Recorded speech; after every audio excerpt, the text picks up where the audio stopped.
Ce reportage, il montre la barbarie du système capitaliste, la barbarie d'un patron, mais qu'il montre aussi tout le courage et la détermination de travailleuses et travailleurs qui ont fait des dépressions, qui ont fait des tentatives de suicide et qui, aujourd'hui, ont relevé la tête et se disent « Moi, je veux plus jamais qu'il y ait personne qui vive ce que j'ai vécu. »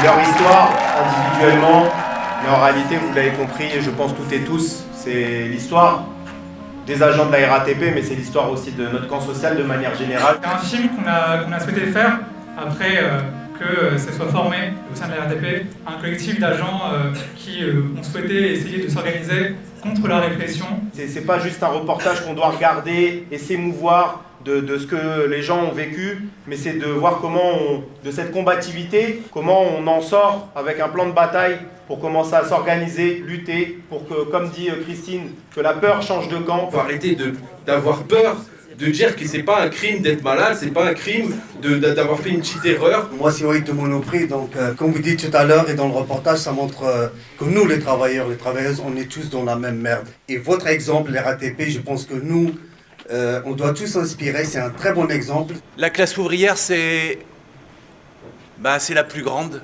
c'est la plus puissante, et c'est malheureusement celle à qui on donne jamais la parole. Voilà, je suis ému et ce film est magnifique et je suis vraiment très fier d'en avoir fait partie. Ce serait bien que nous tous, nous puissions aussi sensibiliser les gens qui sont autour de nous et leur dire de diffuser cette vidéo et de sensibiliser tous les usagers de la RATP et qu'ils soient conscients que la RATP force des agents malades à reprendre le travail. Moi je suis Christine, ça fait 25 ans que je suis à la régie, je subis du harcèlement moral. Alors Mamadou, 44 ans, anciennement machiniste receveur au dépôt de Flandre. J'ai été licencié sous prétexte que j'étais inapte définitif et qu'il n'y avait aucune possibilité pour moi d'être reclassé. Alors moi c'est Hassan, machiniste receveur, j'attends un reclassement de la part de la RATP. Je m'appelle Guillaume Devoucou, j'étais machiniste au centre bus de Thiers. J'ai été licencié pour faute grave alors que la réalité est tout autre. Ils en avaient juste après ma pathologie et mon ALD. Le reportage était principalement axé sur la pression qu'on subit au sein de la RATP et de la CCAS.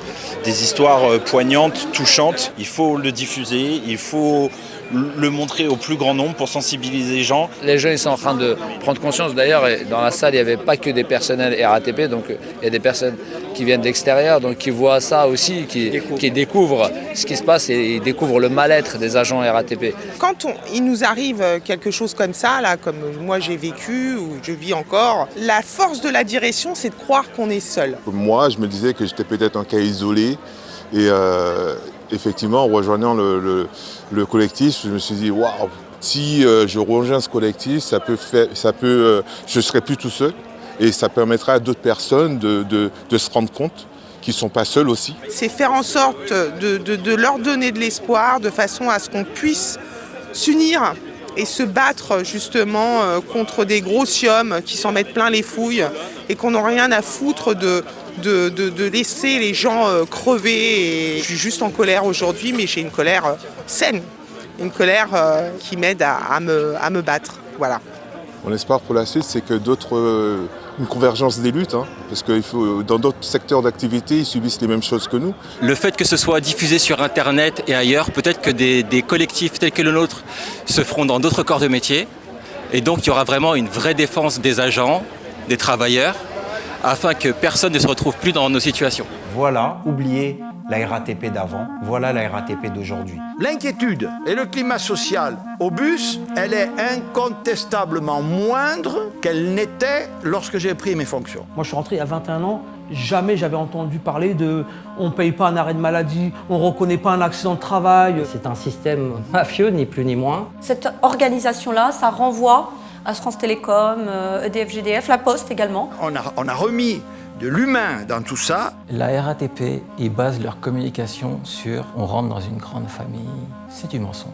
Quand on est malade, on vous parle de productivité et vous êtes constamment rappelé à votre état de santé. Il y a beaucoup d'arrêts maladie ou accidents de travail qui ne sont pas reconnus. La CCS, son employeur, c'est Castex. Tout le monde doit respecter le service public. Tout le monde. Et pour faire du bénéfice, il faut dégrader ses conditions de travail et de salaire. Il y a une volonté de la direction d'écrémer un maximum les effectifs et de pousser les gens vers la sortie. L'impression d'avoir cette épée de Damoclès en permanence au-dessus de la tête, comme si le fait d'être malade n'était pas assez grave déjà en soi. On essaie par tous les moyens de nous pousser vers la sortie. Et vous êtes dans un processus où vous finissez par douter de vous. Ça a vocation à faire perdre confiance en soi. Vous savez quoi, je vais me mettre en grève de la faim. De toute façon, j'ai plus de salaire, j'ai plus rien. Autant dormir devant leurs locaux. Ils veulent me salir, bah, tout le monde sera sale. C'est toi qui te réveilles à 4h du matin. C'est toi qui fais pas des anniversaires. C'est toi qui ne peux pas dire bonne nuit à tes enfants. Tous ces sacrifices-là. Pour combien? 1800 balles, 2000 balles? J'espère qu'avec ce collectif, on arrivera à porter une voix relativement forte pour que la peur change de camp. Parce que vous avez des tas de gens à la RATP qui ont peur de parler. Je voudrais que ce rouleau compresseur s'arrête.